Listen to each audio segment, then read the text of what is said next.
But the shakeout in mid and small cap stocks is quite severe. I mean, there's a long list of stocks which are down 20%.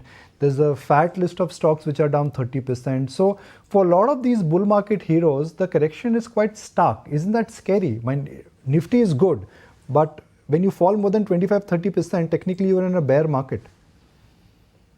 Well, there are two ways to look at it. I think if you look at the headline indices, which is the Nifty 50, the NSE 500, the NSE mid cap index, and the small cap index, they have actually not seen too much downside. Maybe because quality, smart money seems to be chasing quality stocks, and therefore they have been quite insulated from this market decline of the last 3 weeks. But aside of that, as you rightly said, there has been a fall of about 25-30%. But the problem is people are looking at how much stocks have fallen from the highs. People are not assessing what is the kind of gains the same stock have witnessed over the last 12 months, which could be a 2x, which could be a 4x, it could be a 5x. And if after that move, stocks correct 25-30%, it's actually normal. In fact, even up to 40% is actually quite normal. So I don't think that's too much of a problem.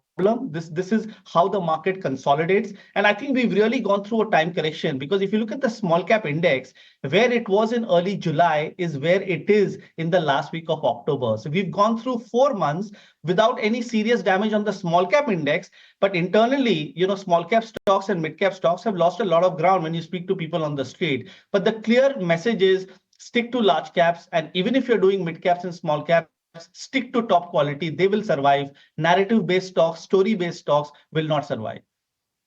Interesting. There comes a time when your heart calls for you to arise. Plant your feet solid into the ground. Decide your own limits. And then break right through them. Become something more. It's my time to rise.